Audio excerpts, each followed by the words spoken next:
Hello, नमस्कार, वन्नकम, सत श्री अकाल। आप सभी का स्वागत है आपके अपने ही चैनल मैग्नेट ब्रेन्स में। एक ऐसा प्लेटफॉर्म जो आपको क्लास 4th से क्लास 12th तक एकदम फ्री एजुकेशन प्रोवाइड करता है। मेरा नाम है सत्यम शर्मा और हम पढ़ रहे हैं क्या, फिजिक्स। और फिजिक्स में क्या पढ़ रहे हैं, तो आज हम स्टार्ट करने वाले हैं अपना नेक्स्ट चैप्टर यानी कि चैप्टर 2, यूनिट्स एंड मेजरमेंट। क्या नाम है भाई चैप्टर का? Units and measurement. चलिए, पहले चैप्टर को हमने डिस्कस कर लिया है, छोटी मोटी बातें उसके बारे में कर ली हैं। मैंने आपको बताया है कि एग्जामिनेशन पॉइंट ऑफ व्यू से वो जो चैप्टर है इतना इंपॉर्टेंट नहीं है, लेकिन हमको अपनी फिजिक्स को अच्छा करना है, फिजिक्स को बिल्ड करना है। तो फिजिक्स को बिल्ड करने के लिए हमको उसके चैप्टर की जरूरत थी। हमने उसके बारे में डिस्कशन किया, अच्छे से बात की और उसको रैप अप करके आज हम स्टार्ट करने वाले हैं अपना चैप्टर 2। चलिए, तो बात करते हैं इस चैप्टर की। ये चैप्टर बना क्यों? Units and measurement. देखिए, फर्स्ट चैप्टर में हमने जाना हमारे वर्ल्ड को, हमारे फिजिकल वर्ल्ड को जाना कि हमारा फिजिकल वर्ल्ड क्या है, क्या क्या एग्जिस्ट करता है, उसमें फिजिक्स का क्या स्कोप है, फिजिक्स की एक्साइटमेंट्स क्या है ना, फिजिक्स का टेक्नोलॉजी से क्या रिलेशन होगा हमारे वर्ल्ड में, टेक्नोलॉजी का फिजिक्स से क्या रिलेशन होगा हमारे वर्ल्ड में। ये सारी बातें हमने पहले चैप्टर में कर ली, ठीक है ना। रेंज क्या है फिजिक्स की, फिजिक्स किस रेंज में डील करता है। हमारा वर्ल्ड जो है हमारी छोटी सी टाइनीएस्ट चीज से लेकर, सबसे छोटी सी छोटी चीज से लेकर सबसे बड़ी चीज में भी क्या लगता है, फिजिक्स लगता है। तो फिजिक्स की रेंज बहुत ज्यादा है, लास्ट लेक्चर में हम डिस्कस कर चुके हैं। अब देखिए, जब आपने अपने फिजिकल वर्ल्ड को देखा, फिजिकल वर्ल्ड को आपको देखा, आपने जब देखा तो पहली जरूरत आपको पड़ी इसको अंडरस्टैंड करने की, है ना, इसको समझने की कि आपने अगर ये फिजिकल वर्ल्ड देखा है तो आप ये दूसरों को कैसे बताएंगे कि जो आपने देखा है वो आप कन्वे कैसे करोगे, बताओगे कैसे। तो जब भी आपको कोई चीज कन्वे करनी होती है, बतानी होती है, पहली चीज आपको समझनी पड़ेगी। ठीक है, मैंने समझ लिया, है ना। जैसे मान लो रामायण है, जैसे मान लो महाभारत है, तो भाई महाभारत पहले समझी गई, है ना, देखी गई, समझी गई, फिर बताई गई, है ना। या तो किसी ने देखा नहीं है, जो भी मुझे पता है, या तो किसी ने देखा नहीं या सुना है, तो पहले उसको अच्छे से समझा और समझने के बाद समझाने की कोशिश की। कभी आपने ऐसा देखा होगा किसी को अगर कोई चीज पता ना हो, उसने खुद वो चीज समझी ना हो और वो सामने वाले को वो चीज समझा रहा है, ऐसा नहीं हो सकता। पहले उसे खुद समझना होगा, फिर जाकर वो दूसरों को समझाएगा। तो वैसे ही फिजिकल वर्ल्ड को हमने अच्छे से समझा। हमसे ज्यादा अच्छे से किसने समझा? हमारे रिसर्चर्स ने। किसने? हमारे रिसर्चर्स ने। ठीक, रिसर्चर्स ने समझा, हमारे साइंटिस्ट ने समझा, जितने भी हमारे साइंटिस्ट हुए उनने समझा, ठीक है ना। और इन सारी चीजों के बारे में बहुत खोजबीन की, है ना, समझा, बहुत ज्यादा खोजबीन की। क्योंकि मान लो अगर दो साइंटिस्ट हैं, है ना, जैसे मान लो एक बर्नौली था, है ना, एक बर्नौली साहब थे, बर्नौली था नहीं, बर्नौली साहब थे, एक न्यूटन साहब थे। अब न्यूटन साहब भी फिजिकल वर्ल्ड को देख रहे हैं, बर्नौली साहब भी फिजिकल वर्ल्ड को देख रहे हैं, है ना। तो फिजिकल वर्ल्ड तो दोनों के लिए सेम है ना। ये जो दुनिया है, ये जो आसपास की एनवायरनमेंट है, ये तो दोनों के लिए सेम है। दोनों ही हवा देख रहे होंगे, बिल्कुल देख रहे होंगे, दोनों ही पानी पी रहे होंगे, बिल्कुल पी रहे होंगे। तो जब दोनों ने इस फिजिकल वर्ल्ड को समझना चालू किया, इसके ऊपर रिसर्च करना चालू किया, तो भाई एक बात बताओ, जो रिजल्ट न्यूटन निकालेगा नेचर के बारे में और जो रिजल्ट बर्नौली निकालेंगे नेचर के बारे में, क्या दोनों रिजल्ट कभी नेचर को लेकर गलत हो सकते हैं क्या? नहीं, क्योंकि नेचर दोनों के लिए क्या है? सेम है। लॉज नेचर को देखकर बने हैं, लॉज को देखकर नेचर नहीं बना है। एक बात हमको दिमाग में डाल लेनी है अपनी, कि लॉज हमेशा नेचर को ऑब्जर्व करके, नेचर को अंडरस्टैंड करके, नेचर को समझ के बनाए जाते हैं। कभी भी ऐसा नहीं होता कि अगर न्यूटन बोल दे कि यार नेचर एक बात सुनो ना, आज ना मेरी तबीयत ठीक नहीं थी तो ये लॉ थोड़ा सा गलत बन गया है, तो तुम अपने मेरे लॉ के हिसाब से अपने आप को कन्वर्ट कर लो और जिंदगी भर ऐसे ही चलना है, ऐसे ही। मतलब मैंने आज ठंडी को गर्मी बता दिया है गलती से, तो नेचर तुम ऐसा करो कि अब मुझे सही करने के लिए तुम अब जिंदगी भर ठंडी को गर्म बताना, गर्म को ठंडा बताना। ऐसा तो हो नहीं सकता, बिल्कुल नहीं हो सकता। तो पहले हमने अपने फिजिकल वर्ल्ड को, हमने मतलब पहले रिसर्चर्स ने, साइंटिस्ट ने क्या किया, पहले फिजिकल वर्ल्ड को देखा, समझा, अंडरस्टैंड किया और फिर उसके बारे में दूसरों को बताया। किस फॉर्म में? लॉज के फॉर्म में। किस फॉर्म में? लॉज के फॉर्म में, ठीक है ना। बहुत सारे प्रैक्टिकल्स हुए, सब कुछ हुआ। तो चलिए, पहले हमने समझा, फिर हमने क्या किया, फिर हमने कोशिश की कन्वे करने की, है ना। फिर हमने कन्वे करने की कोशिश की कि जो भी हमने समझा है वो दूसरों को बताया कैसे जाए। क्योंकि हम लोग हैं कॉमन मैन, है ना, हम लोग कॉमन मैन थे, हम लोगों को ये चीजें दिख रही थी, लेकिन इनके पीछे का जो कंसेप्ट था वो हमें पता नहीं था। लेकिन इन साइंटिस्ट और रिसर्चर्स को चीजें दिख भी रही थी और इन्हें फील भी हो रही थी कि अगर ये चीजें हो रही हैं तो क्यों हो रही हैं। जैसे कि हवा अगर चल रही है तो क्यों चल रही है, पानी अगर गिर रहा है तो क्यों गिर रहा है, लाइट अगर आ रही है तो कैसे आ रही है ना, कोई चीज ठंडी गर्म लग रही है तो कैसे लग रही है ना, इलेक्ट्रोमैग्नेटिज्म अगर है कहीं तो कैसे है, क्या रीजन है उसके पीछे, ठीक है ना, इलेक्ट्रिसिटी है तो क्या रीजन है उसके पीछे। ये सारी चीजें हमको चीजें दिखती थी, उसके होने और दिखने के पीछे का रीजन जो होता था वो इन रिसर्चर्स और साइंटिस्ट को दिखा करता था। तो अब जब बात आ गई समझने के बाद कन्वे करने की, तो कन्वे करने के लिए हमको क्या चाहिए, कन्वे करने के लिए चाहिए हमको लैंग्वेज। क्या चाहिए, अरे स्पेलिंग गलत है सर लैंग्वेज की, मुझे भी पता है इसलिए मैं सही कर लेता हूं, लैंग्वेज चाहिए, ठीक, चलिए लैंग्वेज चाहिए, ओके वेरी गुड। अब लैंग्वेज जैसे देखो, मैं तुमसे बात कर रहा हूं, मैं तुमको समझा रहा हूं, मैं आप लोगों से बात कर रहा हूं, आप मुझे समझ रहे हैं, तो ये क्या हो रहा है, ये समझने की जो प्रोसेस हो रही है, समझने और समझाने की, इसके पीछे एक लैंग्वेज की जरूरत पड़ रही है। हाँ सर बिल्कुल सही बात है, लेकिन यहां बात थी रिसर्चर्स की, यहां बात थी साइंटिस्ट की, है ना।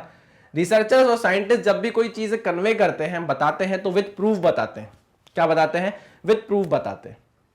तो अब प्रूफ के लिए उनने एक फिनोमेना को देखा, फिनोमेना ऑब्जर्व किया, फिनोमेना के ऊपर रिसर्च किया, उसके होने के रीजन को जाना, और उसके बाद जब उनको कन्वे करना था तो उनको जरूरत पड़ी एक लैंग्वेज की, और वो लैंग्वेज उन्होंने कौन सी चुनी, मैथ्स चुनी। क्या चुनी, मैथ्स चुनी। तो लैंग्वेज उन्होंने चुनी क्या, मैथ्स, ठीक।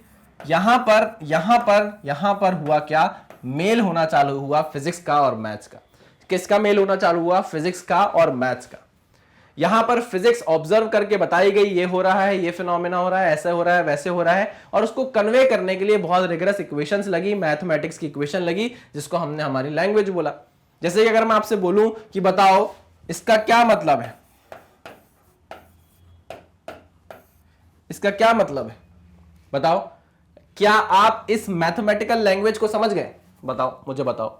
आप सब समझ गए होंगे, आप सब समझ गए होंगे। अगर आप समझ गए हैं तो कमेंट करके मुझे बताइएगा कि इससे आप क्या समझे, इस लैंग्वेज से आप क्या समझे। मैं बोल रहा हूं, इसका मतलब होता है, हम सबको पता है, आई लव यू, होता है कि नहीं। अरे सर कहां आप ले जा रहे हो, है, लेकिन मैं आपको यह बता रहा हूं कि मैंने आपको बोला ये मैथ्स, और आप समझे क्या, ये। तो मैथ्स भी क्या है भाई, एक टाइप की लैंग्वेज है, जिसकी हमको बहुत ज्यादा जरूरत पड़ी इस फिजिकल वर्ल्ड को समझने के लिए।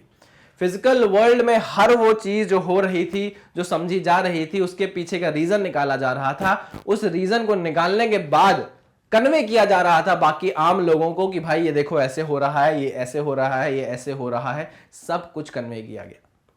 जैसे इक्वेशन ऑफ मोशन है, तो इक्वेशन ऑफ मोशन में हमको बताया गया कि v is to u plus at कैसे है, s is to u t plus half at square क्यों है, v square is to u square plus two s क्यों है। ये सारी चीजें हमको बताई गई, ग्रेविटी के बारे में बताया गया, एक्सेलरेशन क्या होता है, वेलोसिटी क्या होती है, सब हमको बताया गया। हमको सिर्फ ये चीजें दिखती थी, लेकिन हमको इसके बारे में कोई भी आइडिया नहीं था। अगर हमसे कोई पूछ लेता कि बताओ इसको प्रूफ करके कि ये जो तुम बोल रहे हो ये सही में हो रहा है, हम वो नहीं कर सकते थे। वो कौन कर सकता था, वो रिसर्चर्स और साइंटिस्ट कर सकते थे, ठीक। तो मैं आपको 100 बात की एक बात ये बता रहा हूं कि पहले हमने अपने वर्ल्ड को समझा, देखा, ऑब्जर्व किया। उसके बाद हमने सोचा कि अगर हम जो समझ गए हैं, या हमने जो फिजिकल वर्ल्ड में ऑब्जर्व किया है, उसको समझने के बाद अगर हमको वो पूरी दुनिया को बताना है, तो हमको एक लैंग्वेज की जरूरत है, और वो लैंग्वेज चूज की गई मैथ्स। उस मैथ्स को फिजिक्स के साथ इंटीग्रेट किया गया, और बोला गया कि आओ भाई हम चैप्टर 2 पे चलते हैं, जहां हम उस मैथ्स को समझेंगे और उस फिजिक्स को समझेंगे, जिसको कंबाइंड करके एक लैंग्वेज बनाई गई। क्या बनाई गई, कंबाइंड करके एक लैंग्वेज बनाई गई, और हमें बताया गया कि अच्छा अच्छा अच्छा, इस तरीके से जो चीजें फिजिकल वर्ल्ड में हो रही हैं उनको हम आपको कन्वे करेंगे। चलिए, तो यह है हमारे चैप्टर का सार कि इस चैप्टर में हम सिर्फ और सिर्फ एक मैथ्स और फिजिक्स को इंटीग्रेट करेंगे, एक लैंग्वेज बनाएंगे, ताकि हम एक फिजिकल वर्ल्ड की बेटर अंडरस्टैंडिंग बना पाए। फिजिकल वर्ल्ड क्या होता है, उसमें होने वाली चीजों की एक बेटर अंडरस्टैंडिंग हमारे तक आ पाए, ठीक है। चलिए, तो this is the overview of the chapter units and measurement. आइए बात करते हैं। अब जैसे आप अपनी फिजिक्स में मैथ्स और फिजिक्स को इंटीग्रेट करके, इस चैप्टर में आप मैथ्स प्लस फिजिक्स को इंटीग्रेट करके एक लैंग्वेज बनाओगे। क्या बनाओगे, एक लैंग्वेज बनाओगे।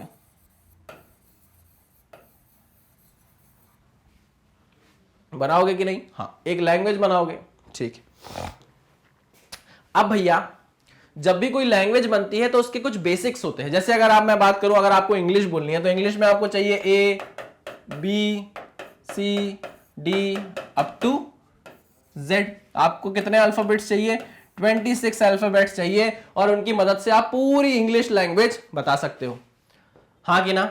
बिल्कुल हाँ। वैसे ही हमारे हिंदी में भी क्या है, आ ई वो सब जो है ये भी हमारे हिंदी में आता है, वर्णमाला। इस वर्णमाला से आप पूरी हिंदी क्या कर सकते हो, बता सकते हो। ऐसे ही हर लैंग्वेज में, चाहे वो पंजाबी हो, चाहे वो संस्कृत हो, चाहे वो कोई सी भी लैंग्वेज हो, सबके कुछ बेसिक्स पहले से आपको बता दिए जाते हैं कि अगर आप ये सीख जाओगे तो हम आपको क्या कर देंगे, पूरी की पूरी लैंग्वेज बाद में सिखा देंगे। आप खुद सोचो कि जब आप छोटे से रहते हो, आपको क्या सिखाया जाता है? आपको लैंग्वेज सिखाई दी जाती है। जैसे आप पैदा हुए तो बोले और बताओ, बोल के बताओ, और बताओ क्या हालचाल है, ठोको ताली सिद्धू बन जाओ, ऐसा कभी बोलते हैं क्या? ये आइए हमारे घर में लड़का हुआ है और ये कितने साल का है? ये अभी 1 साल का हुआ है। चलो बेटा 1 साल के हो गए, चलो बोल के बताओ, अंकल को बोल के बताओ, नाच के बताओ, कूद के बताओ, गुलाटी मार के बताओ। चलो गुलाटी मारना वो बता देगा, वो नाच वाच लेगा थोड़ा सा। लेकिन अगर आप उसको सीधे बोल दो कि चलो बेटा बोलने लग जाओ, तो वो कभी बोल नहीं पाएगा। पहले धीरे धीरे इंसान क्या सीखता है, एक एक वर्ड सीखता है। जैसे माँ बोलना सीखता है,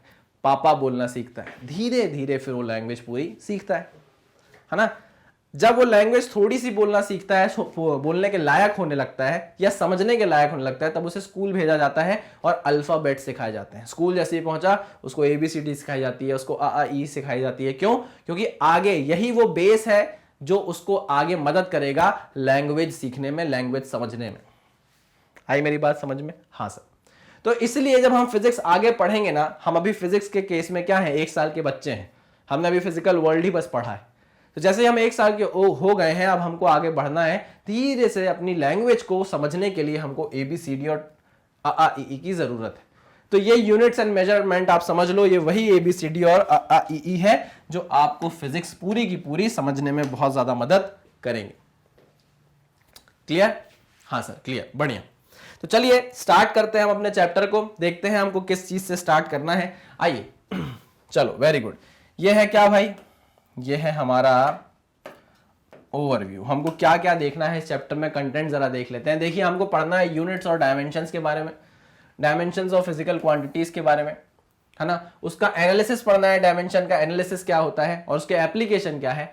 सिग्निफिकेंस के बारे, फिगर्स के बारे में हम बात करेंगे। एक्यूरेसी, प्रिसीजन क्या होता है, इंस्ट्रूमेंट्स क्या होते हैं, उनकी एक्यूरेसी क्या होती है, और उनका प्रिसीजन क्या होता है, इन सारी चीजों के बारे में हम बात करेंगे। और फिर हम एरर्स के बारे में बात करेंगे कि जब भी आप मेजरमेंट करते हो तो जो एरर आ जाता है, उस एरर के बारे में हम बात करेंगे, कितने टाइप का होता है, कैसा होता है। ये सारी चीजें हमको इस चैप्टर में पढ़ना है, ठीक है ना? बहुत ही बेसिक चैप्टर है, बहुत ही बेसिक चैप्टर है। यूनिट की बात आप ऑलरेडी क्लास 9th में कर चुके होंगे, है ना? तो इतना ज्यादा डीप में हमको नहीं पढ़ेंगे हम, मतलब 9th वाला कंटेंट जो है, 9th वाला कंटेंट 9th में आप देख चुके हो यूनिट का। हम अब थोड़ा उससे एक लेवल ऊपर चल के बात करेंगे, ठीक है? चलिए तो स्टार्ट करते हैं। यूनिट्स एंड डायमेंशंस, आ जाओ भाई, बातें करेंगे। फिजिकल क्वांटिटी, फिजिकल क्वांटिटी इसको हम बोलेंगे शॉर्ट फॉर्म में PQ। क्या बोलेंगे? PQ, फिजिकल क्वांटिटी, है ना? एक क्वांटिटी है जो फिजिकल है, जिनको आप मेजर कर सकते हो। देखो ऐसी क्वांटिटीज जिनको आप मेजर करो, है ना, उसको आप बोलते हो फिजिकल क्वांटिटी। मेजर कर पाओ उनको आप बोलते हो फिजिकल क्वांटिटी। जैसे कि अगर मैं आपसे बोलूं कि आप का वजन क्या है, तो आप बताओगे सर मेरा वजन 60 किलो है, सर मेरा वजन 70 है, सर मेरा 100 है, सर मेरा 150 है, सर मेरा 300 किलो वजन है। तो ये क्या है? इसको आप मेजर कर सकते हो, इसको आप नाप सकते हो। हाँ कि ना? हाँ बिल्कुल सही। लेकिन अगर मैं आपसे बोलूं कि आज आप कितने खुश हो, आज आप कितने खुश हो, तो आप बता सकते हो क्या कि आज मैं सर 4 किलो खुश हूं? या मैं आपसे बोलूं आज कितने दुखी हो, तो आप बता सकते हो क्या कि सर मैं आज 3 किलो दुखी हूं? या मैं आपको अगर बोलूं सर कितना दर्द हो रहा है, पूछूं आपसे कि बताओ कितना तुम्हारा सर दर्द हो रहा है, तुम बोलोगे सर 2 चम्मच सर दर्द हो रहा है। ऐसा बता पाओगे? नहीं। ये सारी जो चीजें मैंने आपसे बाद में पूछी कि आप कितना खुश हो, कितना दुखी हो, कितना आपका सर दर्द हो रहा है, इसको आप मेजर नहीं करोगे, मेजर नहीं कर सकते, तो ये कोई फिजिकल क्वांटिटी नहीं। हाँ कि ना? बिल्कुल सही बात। तो फिजिकल क्वांटिटीज, पहली बात वो सारी चीजें हैं जो मेजरेबल हैं। क्या है भाई? जो मेजरेबल है, जिनको आप किसी इंस्ट्रूमेंट की मदद से मेजर कर सकते हो, वो सारी चीजें आपको क्या बताती हैं? वो बताती हैं एक फिजिकल क्वांटिटी, ठीक है ना? चलिए आइए, बहुत अच्छी बात हम करते हैं यहां पर, थोड़ी सी सुनिएगा, थोड़ी सी प्रैक्टिकल बात है। जो मैग्नीट्यूड होता है फिजिकल क्वांटिटी का, जो मैग्नीट्यूड होता है फिजिकल क्वांटिटी का भाई, वो होता है न्यूमेरिकल वैल्यू इनटू यूनिट। क्या? Physical quantity is numerical value into unit. Highlighter साहब, हाई रेट गबरू मारे, PQ is equals to N into u. इसमें n क्या है, इसमें u क्या है? देखो जो n होती है वो होती है हमारी न्यूमेरिकल वैल्यू। क्या होती है वो होती है हमारी न्यूमेरिकल वैल्यू, और जो यूनिट u होती है वो क्या होती है? यूनिट। जो न्यूमेरिकल वैल्यू होती है वो आपको क्या बताती है? n आपको हमेशा बताता है number of times of unit. मतलब जो आपने यूनिट ली है उसके कितने नंबर ऑफ टाइम्स आप मल्टीप्लिकेशन कर रहे हो वो बताता है n वैल्यू। ठीक। और u क्या बताता है? u आपको बताता है, सुनना मेरी बात ध्यान से, u आपको बताता है एक कंपैरिजन। नहीं आई बात समझ में? u एक यूनिट है जो मदद करती है आपको किसके क्या करने में? कंपैरिजन करने में। जैसे कि मेरी बात ध्यान से सुनना, मान लो मेरा वजन 60 किलो है। मान लो मेरा वजन कितना है? सत्यम का वजन है भाई 60 केजी, या मान लो 65 केजी। ठीक है ना? मेरा एक फ्रेंड है राजू, उसका वजन है 130 केजी। ठीक। और मेरा एक और दोस्त है काजू, झूठ बोल रहा हूं, उसका नाम काजल है लेकिन प्यार से मैं उसे काजू बुलाता हूं। क्या नाम है? काजू। और उसका वजन है कितना? उसका वजन है भाई 260 किलो। सॉरी, ये तो आपने बहुत ज्यादा बता दिया। अरे समझो, बात को समझो अभी बस सर। तो अगर मैं आपसे ये बोलूं तो मैं ये बोल सकता हूं क्या कि जो काजू है, काजू इज 3 टाइम्स ऑफ या 4 टाइम्स ऑफ, काजू इज 4 टाइम्स ऑफ सत्यम का वेट। बोल सकता हूं क्या? बताओ।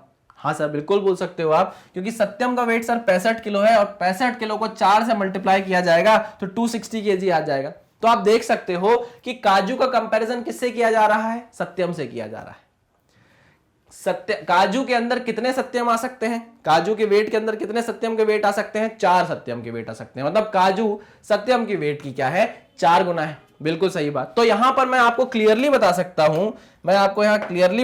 हूं, कि भाई जो 4 है वो क्या है? एक न्यूमेरिकल वैल्यू है।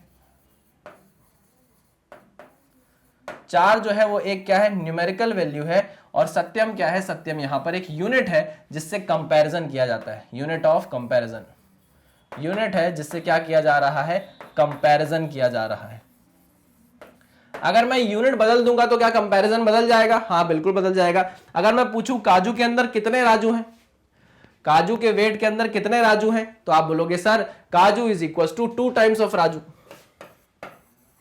काजू is equal to 2 times of Raju, 2 times of Raju, क्योंकि राजू का जो वेट है वो 130 किलो है।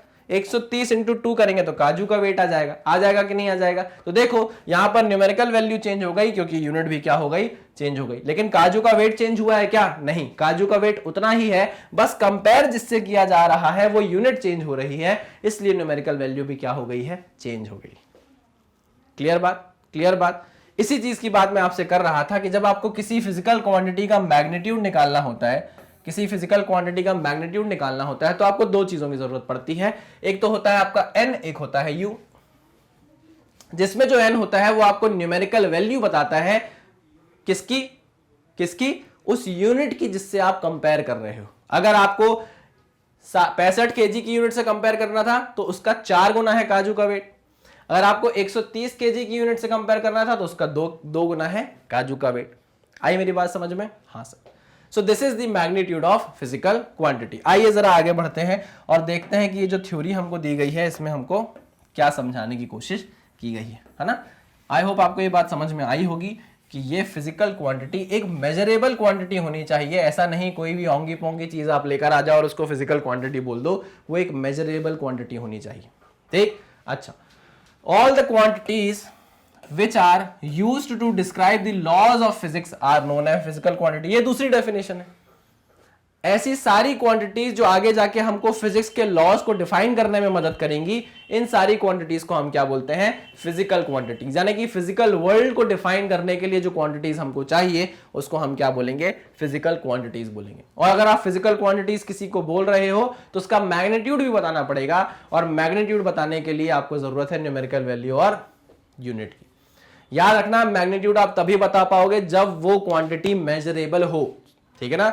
मेजरेबल क्वांटिटी होनी चाहिए, फिजिकल लॉस को डिफाइन करे, फिजिकल वर्ल्ड को डिफाइन करे, ऐसी क्वांटिटीज को हम फिजिकल क्वांटिटीज बोलते हैं। ठीक है सर, आगे समझ में। आओ नेक्स्ट पॉइंट देखते हैं। Measurement of any physical quantity involves comparison with a certain basic accepted reference standard called unit. थोड़ा अच्छी लैंग्वेज में समझते हैं। जब भी आप मेजरमेंट करोगे किसी फिजिकल क्वांटिटी का, वो तब होगा जब आप एक कंपैरिजन को इन्वॉल्व करो with a certain basic accepted reference standard called unit. आप किसी बेसिक स्टैंडर्ड को रेफरेंस मान लोगे और उस रेफरेंस से कंपैरिजन करोगे और तभी बताओगे उस फिजिकल क्वांटिटी का मैग्नीट्यूड। जैसे मैंने आपको काजू का वेट बताया, मान लो काजू एक फिजिकल क्वांटिटी थी, क्वांटिटी थी जिसका वेट कितना था, जिसका मास कितना था? जिसका मास था सर 260 केजी। और वो कितने राजू के बराबर थी? सर वो 2 राजू के बराबर थी। तो अगर मैं राजू को एक बेसिक यूनिट बना दूं कंपैरिजन की, कि हमेशा राजू से ही कंपेयर किया जाएगा, तो मैं ये बोल सकता हूं कि जो सत्यम था, सत्यम का वजन कितना था? 65 किलो था कि नहीं? तो ये बोल सकता हूं कि सत्यम राजू के वजन का आधा है, काजू राजू के वजन की डबल है कि नहीं? बिल्कुल सही बात। तो मैंने यहां पे क्या कर दिया? अब राजू के वेट को, राजू के मास को क्या कर दिया भाई? राजू के वजन को क्या कर दिया? एक बेसिक एक्सेप्टेड रेफरेंस स्टैंडर्ड बना दिया, जिसको मैंने क्या बोल दिया? यूनिट बोल दिया। क्लियर? हाँ सर। तो this is what unit and physical quantity. Unit आपको स्टार्टिंग हो गई होगी आपके यूनिट के समझने की, कि यूनिट वो बेसिक रेफरेंस होता है जिसको आप एक्सेप्ट कर लेते हो और जिससे कंपैरिजन हर जगह करते हो, हर किसी से करते हो, है ना? और फिजिकल क्वांटिटी का मैग्नीट्यूड आप कैसे निकालते हो? न्यूमेरिकल वैल्यू चाहिए इनटू यूनिट चाहिए। फिजिकल क्वांटिटी होती क्या है? वो सारी मेजरेबल क्वांटिटीज जो फिजिकल लॉज और फिजिकल वर्ल्ड को डिफाइन करे, उनको बोला जाता है क्या? Physical quantities. चलिए इसको नोट डाउन कर लीजिए, इंपॉर्टेंट नोट्स हैं, आप नोट डाउन करते चलिए साथ में। चलिए आपने लिख लिया होंगे नोट्स। अब आगे बढ़ते हैं और देखते हैं अब थोड़े से क्लासिफिकेशन के बारे में। किसके क्लासिफिकेशन के बारे में? हमारी फिजिकल क्वांटिटीज के क्लासिफिकेशन के बारे में हम बात करेंगे। तो चलिए स्टार्ट करते हैं, क्लासिफिकेशन ऑफ फिजिकल क्वांटिटीज। ठीक है ना? आइए, तो पहला जो क्लासिफिकेशन है वो किसके बेसिस पे किया गया है? It is based on their directional properties. Directional properties के बेसिस पे क्या किया गया है? फिजिकल क्वांटिटीज को क्लासिफाई किया गया है। ठीक है, पहली अगर मैं बात करूं तो पहला होता है भाई हमारी स्केलर और वेक्टर। पहली होती है हमारी स्केलर और दूसरी होती है हमारी वेक्टर। इसके बारे में तो अब हम काफी बात कर चुके हैं, अगर आपने मेरे पुराने लेक्चर्स देखे होंगे तो। चलिए फिर भी एक इंट्रोडक्शन वाली बात है तो चलो थोड़ी सी बात तो कर ही लेते हैं। स्केलर क्वांटिटीज वो क्वांटिटीज होती है जिसको आपको पता है, जिन क्वांटिटीज में क्या हो? Those physical quantities, these are those physical quantities, short form में लिख दूं कि नहीं? These are physical quantities who have क्या? सिर्फ और सिर्फ क्या होना चाहिए इनके अंदर? who have only magnitude। अंग्रेजी थोड़ी सी गलत हो सकती है, मुझे भी लग रहा है अंग्रेजी गलत है, तो मैं इसको यहां पर नहीं लिखता ऐसे, है ना? फालतू क्यों अपनी बेइज्जती करवाना यार भरे समाज में, समाज किसी को छोड़ता नहीं है फिर, है ना? स्केलर क्या होती है भाई? वो क्वांटिटीज, वो फिजिकल क्वांटिटीज जिनके पास सिर्फ और सिर्फ क्या होता है? ओनली मैग्नीट्यूड होता है, जिनको डिफाइन करने के लिए आपको सिर्फ और सिर्फ मैग्नीट्यूड की जरूरत होती है, मैग्नीट्यूड के अलावा और किसी चीज की जरूरत नहीं होती। जैसे कि आपने पिक्चर देखी होगी, कौन सी पिक्चर थी वो जिसमें आई चिकनी याली, कौन सी पिक्चर थी? अग्निपथ में क्या नाम रहता है उसका? विजय दीनानाथ चौहान, विजय दीनानाथ चौहान, बता दिया, बस सब जान गए, अरे विजय दीनानाथ चौहान है, अरे ये तो विजय दीनानाथ चौहान है, और किसी चीज की जरूरत नहीं है बताने के लिए, डिफाइन करने के लिए, सिर्फ और सिर्फ आपने क्या बता दिया, विजय दीनानाथ चौहान बता दिया। ठीक, बढ़िया। तो आपने सिर्फ एक चीज बताई, यानी कि मैग्नीट्यूड बताया, और स्केलर क्वांटिटीज क्या हो जाती हैं, डिफाइन हो जाती हैं। फॉर एग्जांपल जैसे अगर हमको मास बताना हो, टाइम बताना हो, है ना, हमको प्रेशर बताना हो कितना है, ये सारी चीजें जो होती हैं एटसेट्रा, ये किस में आती हैं भाई, स्केलर क्वांटिटीज के अंदर आती हैं। अगर हम वेक्टर की बात करें तो वेक्टर क्वांटिटीज के अंदर आपको पता है क्या होना चाहिए, वेक्टर क्वांटिटीज को डिफाइन करने के लिए मैग्नीट्यूड की जरूरत तो है, बिल्कुल है, मैग्नीट्यूड की जरूरत तो है, बिल्कुल है, और साथ ही साथ डायरेक्शन की भी जरूरत है। लेकिन आप मुझे ये बात बताइए कि मैग्नीट्यूड और डायरेक्शन से ही कोई चीज वेक्टर बन जाती है क्या? नहीं सर, साथ ही साथ उसको वेक्टर लॉ या वेक्टर अलजेब्रा को भी फॉलो करना होता है, वेक्टर अलजेब्रा को फॉलो करना भी जरूरी है, तब जाकर वो क्या बनता है, वेक्टर क्वांटिटी बनती है। ठीक है ना? अच्छा, तो ये बात आप समझ जाओ कि वेक्टर क्वांटिटीज को डिफाइन करने के लिए सिर्फ मैग्नीट्यूड का काम नहीं चलता, डायरेक्शन भी चाहिए होती है। जैसे कि अगर आप देखोगे तो आपने गोलमाल पिक्चर देखी होगी, गोलमाल पिक्चर में समीर रहता है, समीर। तो अगर आप समीर बोलता है, समीर अपना नाम लेता है कि अरे मैं समीर बोल रहा हूं, तो कोई नहीं समझता, है ना, बोलता है हेलो मैं समीर बोल रहा हूं, कोई नहीं समझता। तो क्या बोलता है, अरे मैं समीर बचपन में देखा था, लॉलीपॉप खाता था, छोटे कपड़े पहनता था, बड़ी शरारत करता था।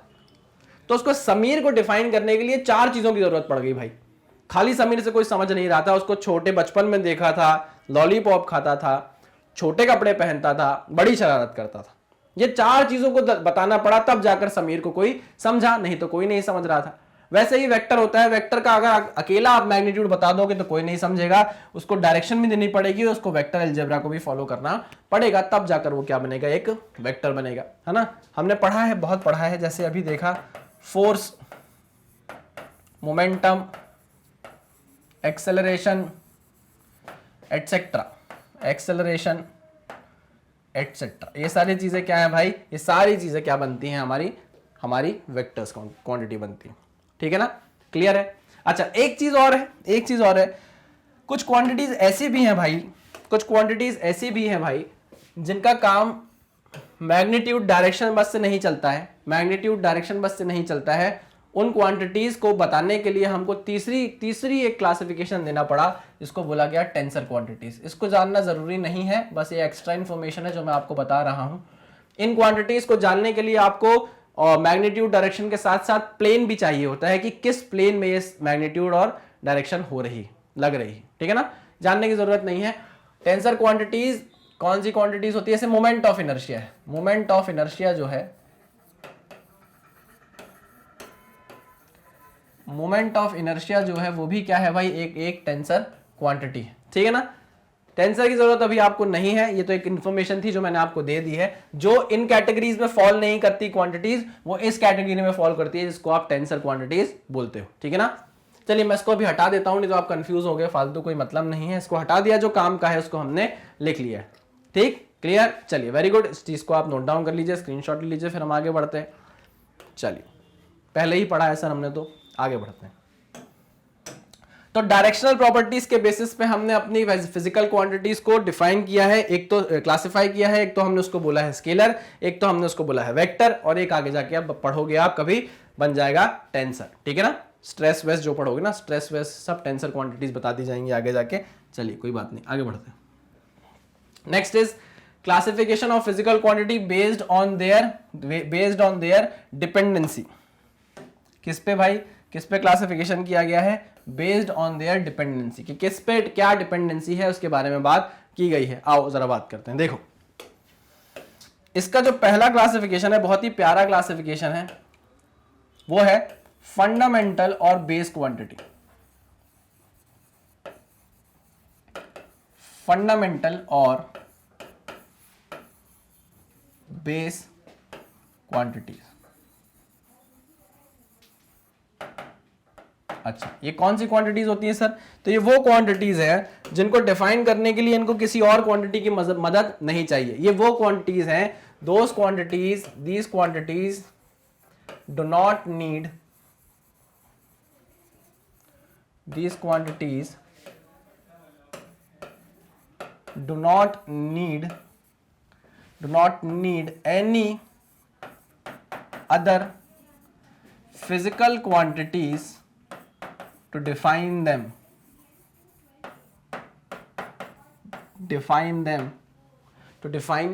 इसका मतलब ये है कि ये जो फिजिकल क्वांटिटीज आपके सामने आएंगी, इनको डिफाइन करने के लिए आपको किसी और क्वांटिटी की मदद लेने की जरूरत नहीं है। ये खुद ब खुद क्या है, सक्षम है अपने आप को डिफाइन करने के लिए, अपने पैरों पे खड़ी हुई क्वांटिटीज है। इनने अपना नाम खुद बनाया है और ऐसा नाम बनाएंगी, आगे जाके आप समझेंगे, ऐसा नाम बनाएंगे कि इनकी मदद से ही पूरा यूनिट एंड मेजरमेंट चलेगा, पूरा फिजिक्स चलेगा। मैं तो बोलता हूं ये वो क्वांटिटीज है, ये वो अल्फाबेट्स हैं ABCD जिनकी मदद से पूरी इंग्लिश लैंग्वेज तैयार की गई। ये वो A है जिसकी मदद से पूरी वर्णमाला तैयार की गई, हिंदी लैंग्वेज तैयार की गई। ये वही चीजें हैं जिनको आप क्या बोल रहे हो, फंडामेंटल और बेस क्वांटिटीज बोल रहे हो। ठीक, बात करें अगर ये होती कितने टाइप की हैं, तो ये देखो ये 7 टाइप की होती है। जरा देखते हैं। पहली होती है भाई हमारी लेंथ, है ना, मैं यहाँ पे फिजिकल क्वांटिटी लिख रहा हूं, ठीक है। पहली होती है लेंथ, फिर है भाई मास, फिर होता है भाई टाइम, फिर होता है भाई टेम्परेचर। लेंथ, मास, टाइम, टेम्परेचर, करंट, यहां लिख दे रहा हूं करंट, ल्यूमिनस इंटेंसिटी, जो आप मैं बताऊंगा इसके बारे में बात करेंगे हम। ल्यूमिनस इंटेंसिटी, सर ये सुना सुना सा है लेकिन सुनने में अच्छा लगता है लेकिन समझ नहीं आता सर। ल्यूमिनस इंटेंसिटी मैं आपको भी समझाऊंगा। करंट, ल्यूमिनस इंटेंसिटी और amount of substance, amount of substance. ठीक है, बिल्कुल सही। तो देखिए ये जो चीजें हमने लिखी हैं ये 7 फिजिकल क्वांटिटीज बनती है, 7 फंडामेंटल क्वांटिटीज बन रही है। देखो 1 2 3 4 5 6 7, तो दीज आर 7 फंडामेंटल और बेस क्वांटिटीज जो हमारे लिए हमारे फिजिकल वर्ल्ड के 7 डायमेंशन बोले जाते हैं। ये जो 7 फंडामेंटल क्वांटिटीज है ये फिजिकल वर्ल्ड के 7 डायमेंशन बोले जाते हैं, जिससे पूरा फिजिकल वर्ल्ड क्या हो जाता है, डिफाइन हो जाता है। यहीं पर हमारा मैथ्स, हमारा फिजिक्स जाके इंटीग्रेट होगा, एक लैंग्वेज बनाने लग जाएगा। ठीक, क्लियर? हाँ, चलिए अब लेंथ का जो सिंबल है, भाई उसको हम बताएंगे कैसे। लेंथ का जो सिंबल है उसको आप बताओगे मीटर से। किससे? मीटर से। पास में लिख देता हूं, लेंथ का जो सिंबल है उसको आप बताओगे मीटर से। ठीक, एम से। सिंबल है एम और इसकी यूनिट क्या है, मीटर। ठीक, सिंबल है एम, यूनिट क्या है, एसआई यूनिट क्या है, मीटर। सर ये एसआई यूनिट क्या होती है अभी आगे जाके समझेंगे, आप बिल्कुल भी टेंशन मत लीजिए, ठीक है ना। This is symbol, this is SI unit. आगे जाके समझेंगे। प्रचलित यूनिट जो है, जो रोजमर्रा की यूनिट्स है, वो सारी चीजें हैं, बिल्कुल टेंशन मत लीजिए। आगे बढ़ते हैं, समझते हैं चीजों को, है ना। मास, मास का सिंबल जो होता है वो आप लेते हो केजी। ऐसा यूनिट भी क्या होती है इसकी, केजी। क्लियर?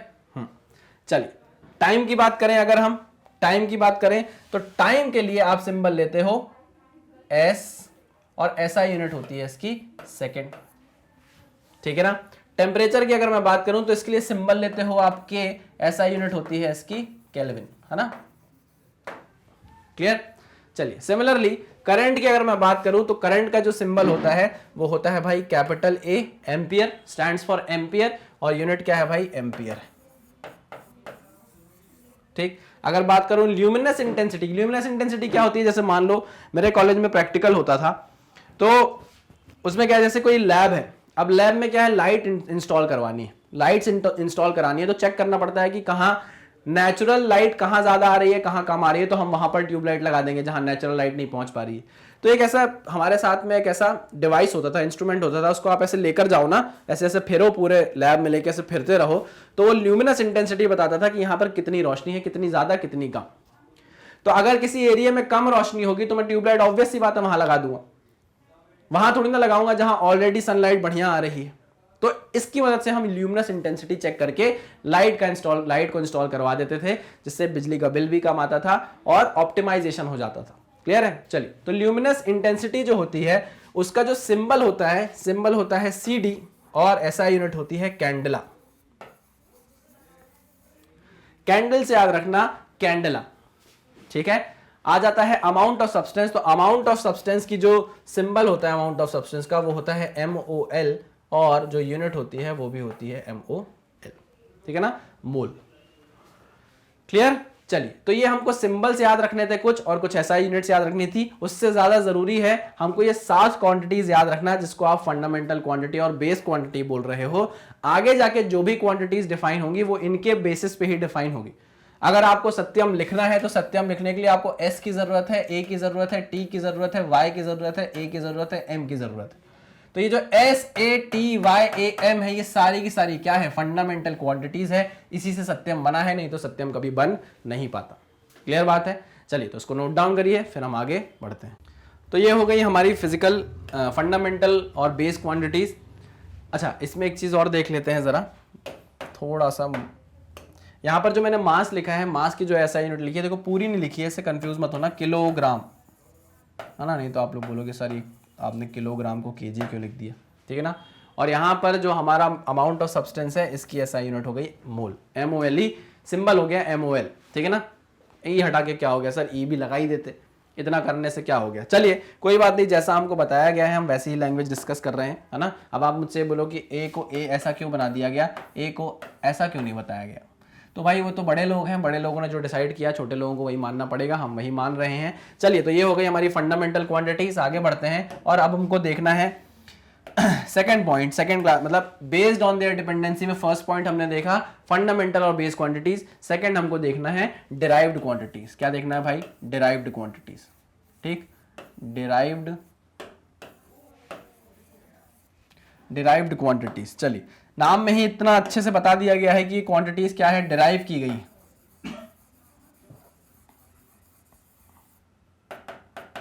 क्या की गई हैं ये क्वांटिटीज, डिराइव की गई हैं। और क्वांटिटीज जब डिराइव की जाएंगी तो किसकी मदद से की जाएंगी, ये क्या है भाई, ये डिराइव करके लाई गई हैं। तो कहां से डिराइव करके लाई गई होंगी, किसकी मदद से डिराइव करके लाई गई होंगी, तो ये लाई गई होंगी किसकी मदद से, फंडामेंटल क्वांटिटीज की मदद से। तो सबसे बड़ी बात आपको यहां समझ में आ जानी चाहिए कि इन क्वांटिटीज को डिफाइन करने के लिए आपको किनकी जरूरत पड़ेगी, फंडामेंटल क्वांटिटीज की जरूरत पड़ेगी। To define such quantities, to define such quantities we need,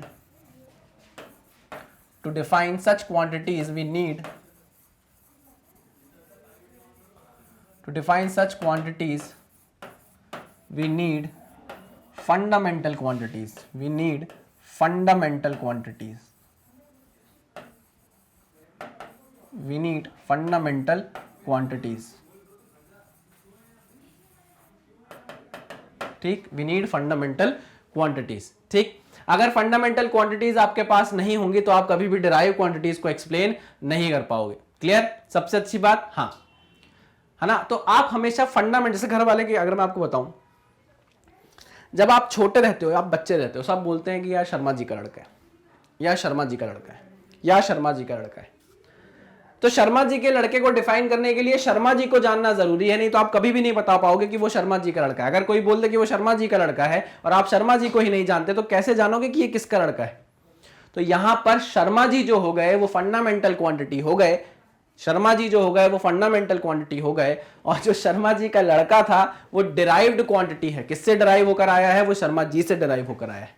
लेकिन आप देखो कल के दिन जब आप बड़े होगे, सुनना मेरी बात, कितना अच्छा एग्जाम्पल है, जब आप बड़े होगे कल के दिन, नाम कमाओगे, कुछ अच्छा कर लोगे जीवन में, तो लोग उल्टा बोलने लगेंगे ये जो है ना, ये शर्मा जी के पापा है, ये शर्मा जी के पापा है, ये शर्मा जी के पापा है। तो अब नहीं, उल्टा बोल दिया गया मैंने, है ना।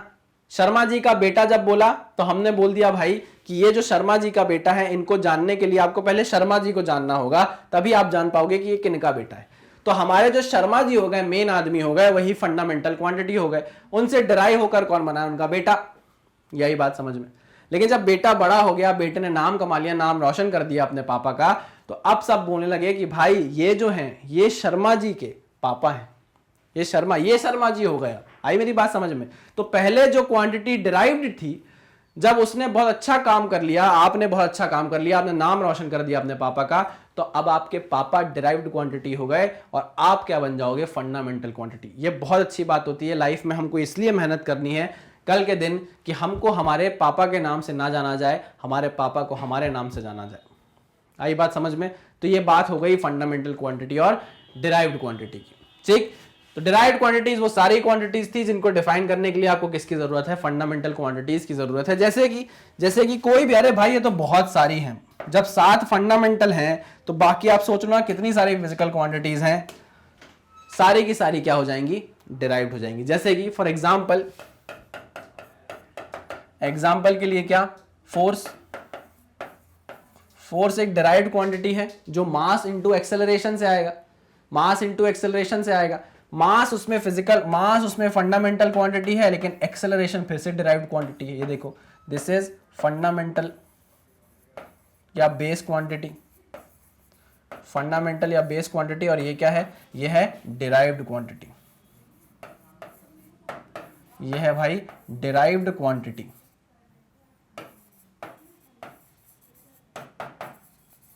ठीक है ना। वैसे ही अगर मैं बात करूं वॉल्यूम की, है ना, वॉल्यूम की बात की जाए तो वॉल्यूम भी क्या है, L इंटू एल, यानी कि मैं बोल दूं length into breadth into height. लेकिन आप ब्रेड्थ भी तो एक टाइप की लेंथ ही है, हाइट भी तो एक टाइप की लेंथ ही है, तो इसलिए तो इसकी यूनिट मीटर क्यूब आती है ना। तो ये फंडामेंटल डायमेंशन था लेंथ, उसको 3 बार मल्टीप्लाई करने से आई है, तो इसलिए वॉल्यूम को डिराइव करने के लिए हमको किसकी जरूरत पड़ी, फंडामेंटल क्वांटिटी L की जरूरत पड़ी, लेंथ की जरूरत पड़ी। ठीक है ना। तो बहुत सारी, एरिया हो गया, वॉल्यूम हो गया, फोर्स हो गया, ये सब के सब क्या है भाई, सब के सब डिराइव्ड क्वांटिटी है। आप मेरी बात समझ गए होंगे कि इनको बताने के लिए, इनको डिफाइन करने के लिए आपको कहीं ना कहीं फंडामेंटल क्वांटिटी की जरूरत पड़ेगी, इसलिए हम इनको डिराइव्ड क्वांटिटी बोलते हैं। क्लियर बात। चलिए भाई इसको भी नोट डाउन करिए, फिर हम आगे बढ़ते हैं। चलिए, तो ये बात हो गई भाई हमारी डिराइव्ड क्वांटिटीज के बारे में। आइए आगे बढ़ते हैं और देखते हैं हमें और क्या पढ़ना है। चलिए, सिस्टम ऑफ यूनिट्स, इसके बारे में हम बात करेंगे। देखिए, हमने अपनी यूनिट्स किसको बोला है, यूनिट्स हमने बोली है जो भी आपने अपना रेफरेंस स्टैंडर्ड कंपैरिजन के लिए मान लिया है, जो भी आपने अपना रेफरेंस मान लिया है, स्टैंडर्ड रेफरेंस मान लिया है किसी कंपैरिजन के लिए, उसको हमने क्या बोल दिया है भाई, यूनिट बोल दिया है ना। और फिजिकल क्वांटिटीज को हम 2 चीजों से डिफाइन कर रहे हैं, फिजिकल क्वांटिटीज की मैग्नीट्यूड को 2 चीजों से डिफाइन कर रहे हैं, एक तो है न्यूमेरिकल वैल्यू और एक तो है यूनिट। और यूनिट ही वो रेफरेंस स्टैंडर्ड है जो कंपैरिजन के काम आएगी, ये बात मैं आपको बता चुका हूं। चलिए, तो अभी जो सिस्टम ऑफ यूनिट्स है ये अलग अलग जगह यार देखो अलग अलग तरीके से मानी जाती है। ठीक है ना। जैसे आप देखे होगा, आपने देखा होगा कि बीघा होता है, जो बीघा बोलते हैं ना, जमीन नापते लोग बीघा, तो अगर आप देवास साइड जाओगे तो बीघा अलग हो जाएगा, है ना। आप छिंदवाड़ा साइड जाओगे तो बीघा अलग हो जाएगा। बीघा क्या है, लोग अपने अपने हिसाब से थोड़ा सा मॉडिफाइड चलता है उनका बीघा, नाम यूनिट का सेम है, लेकिन क्या है, अलग अलग मानने के, अलग अलग जगह के हिसाब से वो थोड़ी थोड़ी क्या कर जाती है, यूनिट वेरी कर जाती है। वैसे ही सिस्टम ऑफ यूनिट्स बनाई गई कुछ हमारे लिए और वो सिस्टम ऑफ यूनिट शायद आपको पता भी होंगी। एक तो है हमारी एफपीएस यूनिट, एक तो है हमारी एफपीएस यूनिट, एफपीएस यूनिट, जिसको आप ब्रिटिश इंजीनियरिंग सिस्टम भी बोलते हो। क्या बोलते हो, ब्रिटिश इंजीनियरिंग सिस्टम भी बोलते हो। ब्रिटिशर्स बहुत यूज करते हैं इस यूनिट को। ठीक है ना, ब्रिटिश इंजीनियरिंग सिस्टम। शायद आपको पता हो या नहीं पता हो, लेकिन मैं आपको बताना चाहता हूं कि ये भी एक टाइप का स्टार्टअप है जिस पे लोग काम करते हैं। आपको पता है क्या होता है, देखिए हम यहां पर हैं इंडिया में लोग बहुत है, लेबर सस्ता है, आपको पता है, उतना नहीं है लेकिन है। तो क्या होता है, जो ब्रिटिशर्स होते हैं, जो ब्रिटिशर्स पढ़ाई करते हैं, ब्रिटिशर्स वहां पर जो भी प्रैक्टिकल्स करते हैं, तो ब्रिटिशर्स की पढ़ाई में, ब्रिटिशर्स की इंजीनियरिंग में प्रैक्टिकल नॉलेज बहुत ज्यादा दिया जाता है, थ्योरेटिकल थोड़ा कम दिया जाता है। तो क्या होता है, यहाँ पर इंडिया में ये भी बिजनेस है कि वो क्या करते हैं, ब्रिटिशर्स अपने क्वेश्चंस या अपने थ्योरी के क्वेश्चन या अपने असाइनमेंट क्या करते हैं, इंडिया भेज देते हैं। और इंडिया में क्या करते हैं, लोग उन्हीं क्वेश्चंस को सॉल्व करते हैं, उन्हीं असाइनमेंट्स को पूरा करते हैं, और पूरा करके अगले दिन वही चीज उनको मेल कर दी जाती है। तो उनका काम क्या हो जाता है, डन हो जाता है ऐसे। अच्छा, ऐसा क्यों किया जाता है, तो देखो, जब आपको पता है कि उनको प्रैक्टिकल नॉलेज बहुत है, उनको थ्योरेटिकल नॉलेज इतना नहीं है, तो ऑब्वियस सी बात है, जब थ्योरेटिकल नॉलेज नहीं है तो वो उसको क्या कर देंगे, कहीं आगे फॉरवर्ड कर देंगे, तो वो फॉरवर्ड होकर इंडिया आ जाता है। लेकिन जब इंडिया में क्वेश्चंस आते हैं ब्रिटिशर्स के, ब्रिटिश वहां से क्वेश्चंस आते हैं, तो आप उनके क्वेश्चंस जब पढ़ोगे, तो हम जैसे यहाँ मीटर किलोमीटर इनसे डिस्कस करते हैं, इनसे डील करते हैं क्वेश्चंस को, वहां ऐसा नहीं होता, वहां चीजें थोड़ी सी बदल जाती हैं। कैसे बदलती हैं, आइए जरा देखते हैं।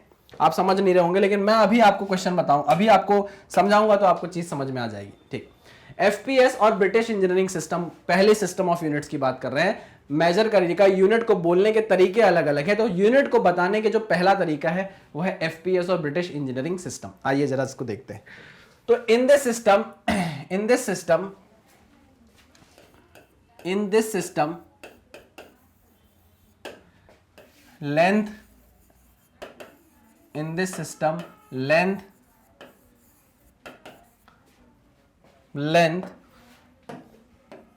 mass and time, length mass and time are considered as